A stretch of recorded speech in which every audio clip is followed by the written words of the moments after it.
Bienvenue sur notre chaîne. Ici, nous publions gratuitement les livres les plus inspirants et les plus utiles chaque semaine. Abonnez-vous à la chaîne et cliquez sur la cloche pour ne pas manquer les prochaines vidéos. Bonne écoute. Vaincre les 6 fantômes de la peur. La plupart des choses importantes de ce monde ont été accomplies par des gens qui ont continué à essayer quand tout semblait perdu. Citation de Dale Carnegie. Au milieu de la difficulté se trouve l'opportunité. Albert Einstein. Faites le point sur vous-même en écoutant ce dernier chapitre et découvrez combien de fantômes se dressent sur votre chemin. Avant d'être en mesure de mettre cette philosophie en pratique, vous devez préparer votre esprit à la recevoir. Cette préparation ne présente pas de difficulté. Elle commence par l'étude, l'analyse et la compréhension de 3 ennemis qu'il faut chasser de votre esprit: l'indécision, le doute et la peur. Le 6e sens ne fonctionnera pas tant que vous hébergerez un de ces 3 ennemis de caractère négatif. Les membres de ce trio satanique sont étroitement liés. Lorsqu'on en trouve un, les 2 autres ne sont pas loin. L'indécision est le germe de la peur. Gardez ceci à l'esprit pendant que vous écoutez. L'indécision se cristallise dans le doute et tous deux s'acoquinent pour engendrer la peur, processus qui est souvent lent. C'est l'une des raisons qui font que ces 3 ennemis sont particulièrement dangereux. Ils germent et croissent sans qu'on se rende compte de leur présence. Ce chapitre décrit un but qui doit être atteint avant que la philosophie puisse être appliquée dans son ensemble. Il traite d'une condition qui a récemment réduit de nombreuses personnes à la pauvreté, et il énonce une vérité qui doit être comprise de tous ceux qui veulent devenir riches, soit en argent, soit spirituellement, ce qui a encore plus de valeur. Pour vaincre un ennemi, il faut d'abord connaître son nom, ses habitudes et l'endroit où il s'abrite. Analysez-vous soigneusement et déterminez celle des 6 formes de la peur qui ont élu domicile en vous. Les 6 principales peurs. Il existe 6 formes fondamentales de la peur, dont l'une ou plusieurs peuvent faire souffrir l'homme à un moment ou à un autre. Peuvent s'estimer heureux ceux qui ne sont pas victimes simultanément de ces 6 fléaux, énoncés ici dans l'ordre dans lequel ils apparaissent le plus couramment. La peur de la pauvreté. La peur de la critique, à l'origine de presque tous les tourments. La peur de la maladie. La peur de perdre l'amour de quelqu'un. La peur de la vieillesse. La peur de la mort. Les peurs ne sont autre chose que des états d'esprit. Et un état d'esprit peut se contrôler et se diriger. Comme chacun le sait, les médecins sont moins sujets aux maladies que le commun des mortels pour la simple raison qu'ils ne craignent pas la maladie. On sait que des médecins, sans peur ni hésitation, ont été quotidiennement en contact physique avec des centaines de personnes qui souffraient de maladies contagieuses sans contracter la maladie. Leur immunité contre cette maladie était attribuable en grande partie, sinon totalement, à l'absence totale de peur à cet égard. L'homme ne peut rien créer qu'il n'ait auparavant conçu sous la forme d'une pensée. Voici une constatation encore plus importante. Les pensées de l'homme commencent immédiatement à se transformer en leur équivalent physique, qu'elles soient volontaires ou non. Les pensées qui surgissent accidentellement, pensées émises par d'autres esprits, peuvent déterminer le destin financier, professionnel ou social de quelqu'un aussi sûrement que le ferait des pensées créées intentionnellement. C'est un fait très important. Il l'est plus encore pour ceux qui ne comprennent pas pourquoi certaines personnes semblent toujours avoir de la chance, alors qu'eux-mêmes, tout aussi capables et expérimentés, paraissent voués à la malchance. L'on pourrait expliquer cela par le fait que tout être humain est en mesure de contrôler entièrement son esprit, et par là, de l'ouvrir aux idées d'autrui, comme d'en fermer l'accès et de n'admettre que les pensées de son choix. La nature a doté l'homme d'un contrôle absolu sur une chose, une seule, son esprit. Ajoutez cela au fait que tout ce que l'homme crée commence sous la forme d'une pensée, et vous vous rapprochez du principe par lequel on peut maîtriser la peur. S'il est vrai que toute pensée tend à se transformer en son équivalent physique, il est également vrai que les pensées de peur et de pauvreté ne peuvent se transformer ni en courage ni en richesse. À la suite du krach boursier de Wall Street de 1929, l'Amérique a commencé à penser à la pauvreté. Lentement mais sûrement, cette pensée massive s'est cristallisée en son équivalent physique qui a été connu sous le nom de crise. Cela devait arriver, conformément aux lois de la nature. La peur de la pauvreté. Il ne peut y avoir de compromis entre la pauvreté et la richesse.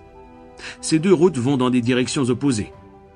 Si vous désirez être riche, vous devez refuser tout compromis ou toute circonstance qui mène à la pauvreté. Le mot richesse est utilisé ici dans son sens le plus large. Il comprend les aspects financiers, matériels et spirituels. Le point de départ de la richesse est le désir.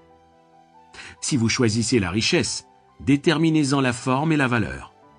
Vous connaissez le chemin qui mène à la richesse, car on vous a remis une carte routière qui, si vous l'étudiez attentivement, vous permettra de trouver la bonne route. Ne vous en prenez qu'à vous si vous négligez de partir ou si vous vous arrêtez en chemin. Cette responsabilité vous incombe. Vous n'avez aucune excuse si maintenant vous ne demandez pas à la vie votre part de richesse ou si vous la refusez, car pour qu'elle vous la donne, vous n'avez besoin que d'une seule chose, et comme par hasard, c'est la seule chose que vous puissiez contrôler, c'est-à-dire votre état d'esprit. Un état d'esprit doit être assumé. On ne peut l'acheter nulle part, il doit être créé. La peur de la pauvreté est un état d'esprit, rien de plus. Mais elle suffit à détruire toute chance de réussite dans n'importe quelle entreprise. Vérité douloureusement mise en lumière pendant la crise. La peur paralyse la raison, détruit l'imagination, tue la confiance en soi, mine l'enthousiasme, décourage l'initiative, conduit à l'incertitude, pousse à l'hésitation et rend tout autocontrôle impossible. Elle efface tout le charme d'une personnalité, détruit toute possibilité de penser avec précision, détourne toute concentration vers l'effort. Elle vainc la persévérance, annihile la volonté, écarte toute ambition, obscurcit la mémoire et engendre l'échec sous toutes ses formes. Elle tue l'amour et assassine les plus beaux sentiments, décourage l'amitié, attire le désastre sous des centaines de formes, conduit à l'insomnie, à la misère et au malheur, et tout cela dans un monde où afflue tout ce que le cœur peut désirer sans autre obstacle entre ses désirs et nous-mêmes que l'absence d'un but précis. La peur de la pauvreté est sans aucun doute la plus destructrice des peurs. Elle est au sommet de la liste des 6 peurs fondamentales parce qu'elle est la plus difficile à vaincre. Il faut un courage considérable pour énoncer la vérité au sujet de l'origine de cette peur, et encore plus de courage pour accepter la vérité une fois qu'elle a été énoncée. La peur de la pauvreté vient de la tendance innée qu'a l'homme de faire de son semblable sa proie économique. De toutes les époques du monde, dont nous ne savons presque rien, l'ère dans laquelle nous vivons semble en être une qui se démarque par la folie de l'argent qui s'est emparée de l'homme. À moins de produire un compte en banque bien garni, un homme n'est considéré que comme la poussière de la terre. Mais s'il a de l'argent, peu importe comment il l'a acquis, il est un roi ou un grand ponte. Il est au-dessus des lois. Il dirige la politique, il domine dans les affaires et le monde entier s'incline sur son passage. Que d'humiliation et de souffrance, la pauvreté ne traîne-t-elle pas dans son sillage? Seuls ceux qui en ont fait l'expérience en comprennent la pleine signification. Lorsqu'on demande aux gens ce qu'ils craignent le plus, la plupart répondent qu'ils n'ont peur de rien. Ce n'est pas exact, car rares sont ceux qui se rendent compte qu'ils sont handicapés spirituellement et physiquement par une quelconque forme de peur. La peur est si subtile et si profondément ancrée qu'on peut l'endurer toute sa vie sans en être conscient. Seule une analyse courageuse dévoilera la présence de cet ennemi universel. Lorsque vous l'entreprendrez, fouillez bien votre caractère. Symptômes de la peur de la pauvreté.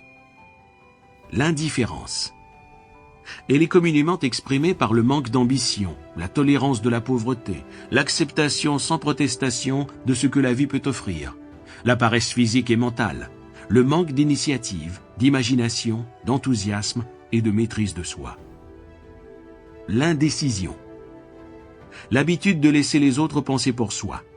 Rester assis entre deux chaises. Le doute. Il s'exprime généralement sous forme d'excuses propres à couvrir, expliquer ou excuser les échecs ou par l'envie et la critique à l'égard de ceux qui ont réussi. l'inquiétude. Elle se manifeste par une tendance à rechercher les défauts des autres, à dépenser plus que son revenu, la nervosité, le manque d'équilibre et de confiance en soi. L'excès de prudence. L'habitude de ne voir que le côté négatif des événements, de penser à l'échec possible et d'en parler au lieu de se concentrer sur le moyen de réussir. Attendre le moment propice pour mettre en action idées et plans et faire de cette attente une habitude permanente. Être le pessimiste qui digère mal, élimine mal, s'auto-intoxique, a mauvaise haleine et offre le spectacle d'un pitoyable état général. La procrastination. L'habitude de remettre au lendemain ce qui aurait dû être fait l'année précédente. Ce symptôme décèle aussi l'excès de prudence, le doute et parfois l'inquiétude. Refuser d'accepter des responsabilités chaque fois qu'on peut les éviter. Élaborer des plans de retraite en prévision d'un échec, au lieu de couper les ponts derrière soi pour s'empêcher de reculer. S'associer aux résignés, au lieu de rechercher la compagnie de ceux qui demandent et reçoivent la fortune. Cet enregistrement sur l'argent est principalement fait pour contrer la peur de la pauvreté qui paralyse des millions de gens. La peur d'être critiqué. N'étant ni humoriste ni prophète, j'incline à voir dans cette peur fondamentale l'héritage héréditaire qui pousse l'homme non seulement à s'emparer des biens d'autrui, mais pour se justifier, à critiquer ses semblables. Il est bien connu qu'un voleur dénigrera celui qu'il dépouille, que les politiciens cherchent à s'imposer non pas en démontrant leurs propres qualités, mais en attaquant la personnalité de leurs rivaux. Les astucieux fabricants de vêtements n'ont pas mis longtemps à exploiter cette crainte de la critique qui afflige l'humanité tout entière. Chaque saison, ils changent la mode de nombreux articles.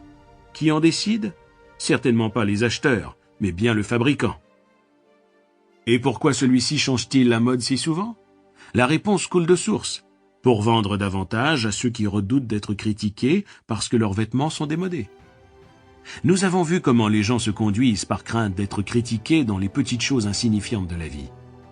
Observons maintenant leur conduite dans les événements importants qui régissent les relations humaines. Prenons par exemple un individu qui a atteint l'âge de la maturité mentale, entre 35 et 40 ans en moyenne. Si vous pouviez lire ses pensées les plus secrètes, vous sauriez qu'il refuse toutes les fables enseignées dans sa jeunesse par la majorité des dogmatiques et des théologiens. Toutefois, il arrive rarement que vous trouviez une personne qui a le courage de parler franchement de ses croyances à ce sujet.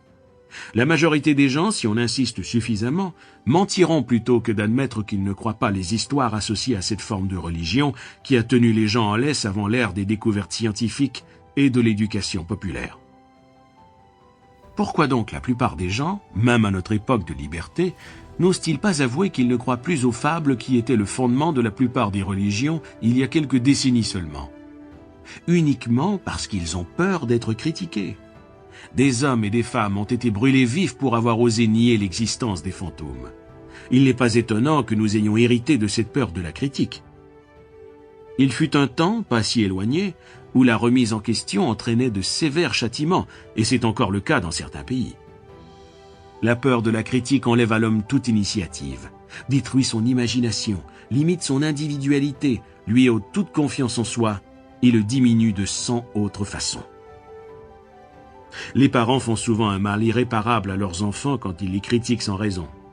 La mère d'un de mes camarades d'enfance avait l'habitude de le punir en le frappant avec une gaule, lui répétant « Tu te retrouveras au pénitencier avant tes 20 ans ».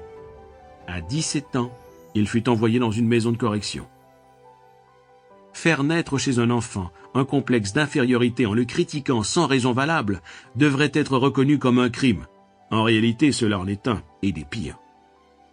Les employeurs qui comprennent la nature humaine obtiennent le meilleur de leurs employés, non en les critiquant, mais en leur faisant des suggestions constructives. Les parents doivent suivre le même exemple avec leurs enfants. La critique fera naître la peur ou le ressentiment. Jamais elle ne sèmera l'amour ou l'affection.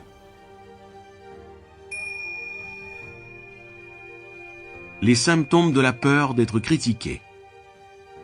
Cette peur est presque aussi universelle que la peur de la pauvreté, et ses effets sont tout aussi contraires à la réussite parce qu'elle détruit l'initiative et décourage le recours à l'imagination. Les principaux symptômes de la peur sont le manque d'assurance, le manque d'équilibre, le manque de personnalité. L'incapacité de prendre des décisions fermes, le manque de charme personnel et d'habileté à exprimer des opinions avec assurance. L'habitude de contourner les difficultés au lieu de les affronter. Être toujours d'accord avec les autres sans se donner la peine d'établir ses propres opinions. Le complexe d'infériorité. L'extravagance. Le manque d'initiative. Le manque d'ambition. La paresse mentale et physique, la tiédeur, la lenteur à prendre les décisions, être trop facilement influençable, l'habitude de critiquer les autres derrière leur dos et de les flatter en face. L'habitude d'accepter la défaite sans protester, refuser de reconnaître ses erreurs. La peur de la maladie. Cette peur peut être d'origine héréditaire ou culturelle. Elle est intimement associée à la peur de vieillir et de mourir, parce qu'elle rapproche l'homme des terribles mondes dont il ne sait rien, mais qui font l'objet d'histoires troublantes. L'opinion est assez répandue que certaines personnes immorales qui vendent la santé contribuent à maintenir bien vivace la peur de la maladie. Un médecin réputé estimait que 75% de la clientèle des praticiens souffre d'hypocondrie, maladie imaginaire. Il a également été démontré que la peur de la maladie produit souvent les symptômes physiques même que l'on redoute. Comme l'esprit humain est puissant, il a le pouvoir de construire ou de détruire. Tablant sur une faiblesse très répandue, soit la peur de la maladie, certains fournisseurs de médicaments ont fait fortune. Cette forme d'imposture envers l'humanité crédule était si importante il y a quelques années qu'une revue populaire a mené une campagne contre quelques-uns des contrevenants les plus coupables du marché des médicaments brevetés.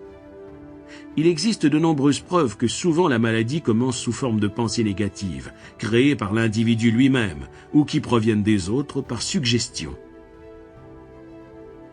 Les médecins conseillent souvent à leurs patients le changement d'air, parce qu'un changement d'attitude mentale leur est nécessaire. La peur de la maladie est comme une graine que les soucis, la peur, le découragement, la déception amoureuse ou professionnelle font germer et fructifier.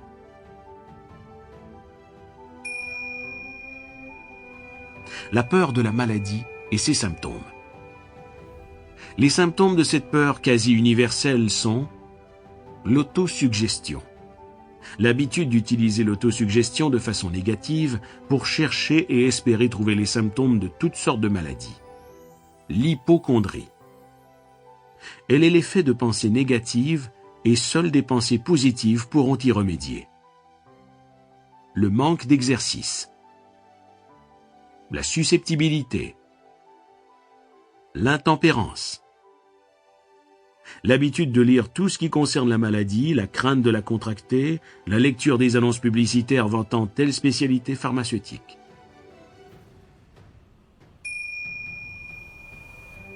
La peur de perdre l'amour de quelqu'un. La jalousie et les autres formes semblables de névrose proviennent de la peur foncière de perdre l'être aimé. C'est la peur la plus douloureuse des 6 principales peurs, celle qui fait probablement le plus de ravages dans le corps ou l'esprit et qui mène souvent à la folie. Symptômes qui révèlent la peur de perdre l'être aimé. La jalousie. La critique. Le jeu. Jouer, voler, tricher pour donner de l'argent à ceux qu'on aime en croyant que l'amour s'achète. L'insomnie, la nervosité, le manque de persévérance, la faiblesse de la volonté, le manque de maîtrise de soi et de confiance en soi, le mauvais caractère. La peur de vieillir. En général, cette peur découle de 2 sources. La première, la pensée que la vieillesse sera accompagnée de la pauvreté. Deuxièmement, et de loin la source la plus courante, les enseignements erronés et cruels du passé qui ont été trop bien martelés au feu et au soufre, ainsi que les autres épouvantails destinés uniquement à enchaîner l'homme dans la peur. La peur de vieillir donne à l'homme 2 bons motifs d'appréhender le futur. Les risques de maladie et d'invalidité, qui sont plus courantes en vieillissant, sont également une cause de cette peur de la vieillesse. L'érotisme y tient sa place, car personne ne chérit la pensée de voir son attrait sexuel diminuer. La cause la plus courante de la vieillesse est associée à la possibilité de la pauvreté. À la peur de la vieillesse s'associe également la crainte de perdre son indépendance, car la vieillesse entraîne la perte de la liberté physique et économique. Symptômes de la peur de la vieillesse. La tendance à mettre son corps et son esprit en veilleuse et à développer un complexe d'infériorité en se croyant à tort, fini à cause de l'âge. À vrai dire, les années les plus profitables mentalement et spirituellement sont celles où l'homme est âgé de 40 à 60 ans. L'habitude de parler de son âge, de s'excuser d'être vieux à 40 ou 50 ans, au lieu d'exprimer sa gratitude d'avoir atteint l'âge de la sagesse et de la compréhension. L'habitude de tuer l'initiative, l'imagination et la confiance en soi, en croyant à tort d'être trop vieux pour les exercer. L'habitude de se déguiser en jeune à 40 ans en copiant les vêtements et les manières de ses cadets. Cela n'a pour résultat que de se rendre ridicule aux yeux des étrangers comme des amis. La peur de la mort. Pour certains, cette peur fondamentale est la plus cruelle de toutes. Et pour des raisons bien évidentes. Les terribles angoisses que donne la pensée de la mort sont, dans la plupart des cas, chargées de fanatisme religieux. Cette peur est inutile. La mort viendra un jour, peu importe ce que quiconque peut en penser. Il faut l'accepter comme une obligation et transmettre cette pensée dans votre esprit. La mort doit être une obligation, sinon il ne viendrait pas nous chercher tous. Et peut-être n'est-ce pas si terrible qu'on le décrit. Le monde se compose de deux éléments, l'énergie et la matière.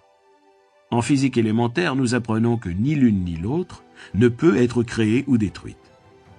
L'une comme l'autre peut être transformée, mais aucune ne peut être détruite.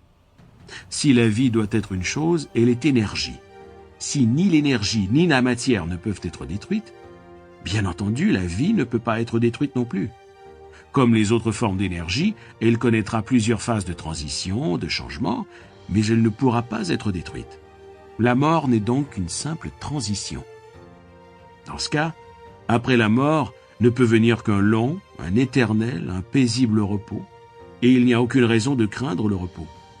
Vous pouvez donc définitivement balayer de votre esprit la hantise de la mort. Les symptômes généraux de cette peur sont l'habitude de penser à la mort au lieu de profiter pleinement de la vie. Cette habitude tient souvent à une absence de but ou à l'incapacité de trouver une occupation adéquate. Cette peur est plus répandue chez les personnes âgées, mais les jeunes aussi en sont parfois victimes. Le meilleur remède à la peur de la mort est un ardent désir d'agir et d'aider les autres. Celui qui est occupé n'a pas le temps de penser à la mort. Il trouve la vie trop excitante pour se préoccuper de la mort. Cette peur est parfois associée à la peur de la pauvreté, celle dans laquelle, à notre mort, on laisserait les êtres qui nous sont chers. Les causes les plus courantes de la peur de mourir sont la maladie, la pauvreté, le manque d'occupation adéquate, la déception amoureuse, la folie, le fanatisme religieux. Le souci du vieil homme. Se faire du souci est un état d'esprit qui relève de la peur. Il travaille lentement mais sûrement. Il est insidieux et subtil. Peu à peu, il mine jusqu'à paralyser le raisonnement, détruire la confiance en soi et toute initiative. L'inquiétude est une forme de peur permanente motivée par l'indécision. C'est donc un état d'esprit qui peut être contrôlé. Un esprit instable ne fonctionne pas bien. L'indécision trouble l'esprit. La plupart des gens manquent de volonté pour prendre des décisions rapides et s'y tenir, et même en temps normal. Durant les périodes d'incertitude économique, telles que celles que le monde a connues récemment, l'homme est handicapé non seulement par sa nature innée à prendre lentement des décisions, mais il est également influencé par l'indécision de ses semblables qui ont créé un état d'indécision de masse. Dans l'indécision, les 6 principales peurs se traduisent par un état d'inquiétude. Délivrez-vous à jamais de la peur de la mort. Prenez la décision d'accepter celle-ci comme un événement inévitable. Balayez la peur de la pauvreté du revers de la main en décidant de vous procurer toute la richesse que vous pouvez accumuler sans vous inquiéter. Écrasez la peur de la critique en décidant de ne pas vous soucier de ce que les gens pourront penser, dire ou faire. Éliminez la peur de vieillir en décidant d'accepter la vieillesse comme une grande bénédiction porteuse de la sagesse, de la maîtrise de soi et de la compréhension qui font défaut à la jeunesse. Libérez-vous de la peur de la maladie en décidant d'oublier ses symptômes. Maîtrisez la peur de perdre votre amour en décidant de vivre sans amour si cela est nécessaire. Abandonnez l'habitude de vous faire du souci à propos de tout et de rien. Décidez une fois pour toutes que rien de ce que peut apporter la vie ne vaut le tourment qu'on se crée. Cette décision vous assurera équilibre, tranquillité d'esprit et indirectement le bonheur. Un homme qui a peur ne détruit pas seulement ses propres chances d'agir intelligemment, mais transmet ses ondes destructrices au cerveau de tous ceux qui entrent en contact avec lui et détruit aussi leurs chances. Les ondes de peur passent d'un esprit à l'autre aussi rapidement et sûrement que le son de la voix humaine passe de la station émettrice au poste récepteur de votre radio et par le même moyen. La télépathie est une réalité. Les pensées passent d'un esprit à un autre volontairement, que cela soit ou non reconnu par la personne qui émet les pensées ou par celle qui les capte. Celui qui exprime par la parole ses pensées négatives ou destructrices peut être presque certain de voir celles-ci rebondir de manière destructrice. Et sans même l'aide des mots, les pensées suffisent à attirer les mauvais coups du sort de plus d'une manière. La première, et sans doute la plus importante, est la rupture de l'imagination créatrice de celui qui libère des pensées destructrices, ce qui lui causera des dommages. Deuxièmement, la présence dans l'esprit de toute émotion destructrice développe une personnalité négative qui, loin d'attirer les êtres, les repousse et souvent les rend hostiles. Troisièmement, ces pensées négatives ne sont pas dommageables uniquement pour les autres, mais elles s'incrustent dans le subconscient de la personne qui les entretient et les libère, et finissent par faire partie de son caractère. Vous pouvez contrôler votre propre pensée, la nourrir des idées que vous aurez choisies. Vous avez le privilège, mais aussi la responsabilité de l'utiliser dans un but constructif. Vous êtes le maître de votre destinée terrestre, aussi sûrement que vous possédez le pouvoir de contrôler vos pensées. Vous pouvez directement ou indirectement influer sur votre environnement, faire de votre vie ce que vous voulez qu'elle soit. Ou vous pouvez négliger d'exercer ce privilège de commander votre vie et vous jeter ainsi dans la vaste mer des circonstances où vous serez ballotté de ci, de là, comme une coquille de noix sur les vagues de l'océan. L'atelier du diable. Le 7e mal fondamental. Outre les 6 peurs principales, il existe un autre mal dont tout le monde souffre. C'est un mal qui est plus profondément ancré et souvent plus fatal que l'ensemble des 6 autres peurs. À défaut d'un meilleur nom, appelons ce mal la susceptibilité aux influences négatives. Vous pouvez aisément vous protéger des voleurs de grands chemins, parce que la loi vous y aide. Mais ce 7e mal fondamental est plus difficile à maîtriser parce qu'il frappe, que l'on soit endormi ou éveillé, sans que l'on ait repéré sa présence. De plus, son arme est intangible, car il s'agit d'un simple état d'âme. Ce mal est dangereux parce qu'il frappe sous des formes aussi diverses qu'il existe d'expériences personnelles. Quelquefois, il pénètre notre esprit grâce aux paroles bien intentionnées d'un parent. D'autres fois, il vient de l'intérieur, à cause d'une attitude mentale qui nous est propre. Mais c'est toujours un poison mortel, bien qu'il n'entraîne pas une mort rapide. Comment vous protéger contre les influences négatives? Pour vous protéger des influences négatives créées par vous-même ou résultant des activités négatives de votre entourage, n'oubliez pas que le pouvoir de votre volonté est à votre disposition. Faites-le donc travailler jusqu'à ce qu'il élève autour de vous un mur de protection contre les mauvaises influences de votre propre esprit. Reconnaissez que les influences négatives, bien qu'elles soient difficiles à détecter, agissent souvent sur vous par l'intermédiaire de votre subconscient. Fermez votre esprit aux gens qui vous dépriment ou qui vous découragent d'une façon ou d'une autre. Mettez de l'ordre dans votre armoire à pharmacie, jetez tubes et flacons et cessez d'être le ministre complaisant de vos rhumes, maux de tête, douleurs et maladies imaginaires. Recherchez délibérément la compagnie des gens qui vous poussent à réfléchir et à agir par vous-même. Évitez de vous attendre à avoir des ennuis, car ceux-ci ont tendance à ne jamais vous décevoir. Sans aucun doute, La faiblesse la plus courante chez l'être humain est l'habitude qu'il a de laisser son esprit ouvert à l'influence négative des autres. Cette faiblesse est d'autant plus dommageable parce que la plupart des gens ne savent pas qu'ils en sont la victime, et beaucoup de ceux qui le savent négligent ou refusent de la corriger. Elle finit par faire partie intégrante de leurs habitudes quotidiennes. Vous n'avez de contrôle absolu que sur une chose, vos pensées. C'est le fait le plus important et le plus inspirant de tous les faits connus de l'homme. Et cet aspect de l'homme reflète sa nature divine. Cette prérogative est le seul moyen de contrôler votre destinée. Si vous n'arrivez pas à maîtriser votre propre esprit, vous pouvez être certain de ne jamais arriver à maîtriser quoi que ce soit. Si vous devez négliger ce qui vous appartient, il vaut mieux que ce soit les biens matériels. Votre esprit est votre bien spirituel. Protégez-le et utilisez-le avec tout le soin que requiert son origine divine. C'est à cette fin que vous avez reçu une force de volonté. Malheureusement, il n'existe pas de protection légale contre ceux qui, intentionnellement ou par ignorance, empoisonnent l'esprit des autres par des suggestions négatives. Cette forme de destruction devrait être punissable de lourdes sanctions pénales, parce qu'elle peut ruiner, et souvent elle le fait, les chances qu'a tout homme d'acquérir des biens matériels qui, eux, sont protégés par la loi. Nous avons mentionné maintes fois Henry Ford dans le présent ouvrage, parce qu'il s'agit d'un exemple stupéfiant de ce que peut accomplir un homme doté d'un esprit bien à lui et de la volonté de le contrôler. Ce record de réussite démolit la fondation de cette excuse usée par le temps. Je n'ai jamais eu une chance de réussir. Ford non plus n'avait jamais eu de chance, mais il créa une occasion et l'appuya de persévérance, jusqu'à ce que cela le rende plus riche que Crésus. Le contrôle de l'esprit est le résultat de l'autodiscipline et de l'habitude. Ou vous contrôlez votre esprit, ou c'est votre esprit qui vous contrôle. Il n'y a pas de moyenne mesure. Le moyen le plus pratique de tous pour contrôler votre esprit est de prendre l'habitude de l'occuper dans un but précis, selon un plan défini. Étudiez la vie d'un homme qui a obtenu de grands succès. Vous verrez qu'il ne procède pas autrement, qu'il exerce ce contrôle et le dirige vers l'atteinte d'objectifs définis. Sans ce contrôle, le succès est impossible.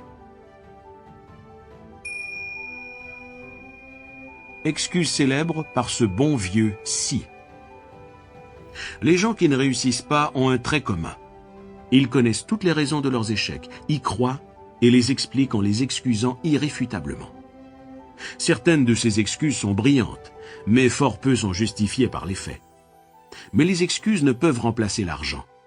Et tout ce que le monde veut savoir, c'est si vous avez atteint le succès. Un spécialiste de l'analyse du caractère a dressé une liste des excuses les plus couramment utilisées. En écoutant cette liste, faites votre examen personnel et déterminez s'il y a lieu celle que vous avez coutume d'utiliser. Rappelez-vous que la philosophie présentée dans ce livre les infirme toutes.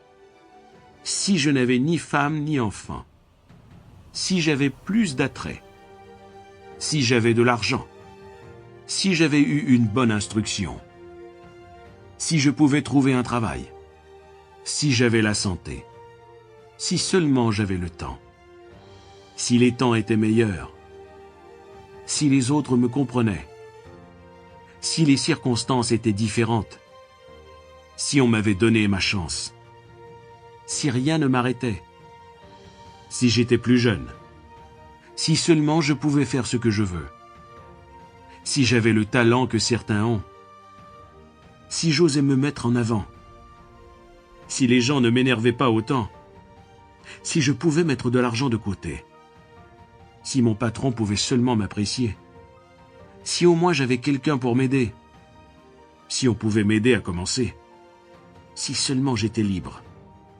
si j'avais la personnalité d'un tel, si je n'étais pas si gros, si mon talent était reconnu, si je pouvais seulement avoir un coup de pouce, si je pouvais régler mes dettes, si j'étais sûr de moi, si je n'étais pas né sous une mauvaise étoile, si je n'avais pas à travailler si dur, si je n'avais pas de passé, si seulement j'avais une affaire à moi, si les autres voulaient seulement m'écouter, si, et c'est le plus important de tous, si j'avais le courage de me voir tel que je suis réellement, je trouverais ce qui cloche en moi et j'y remédierais.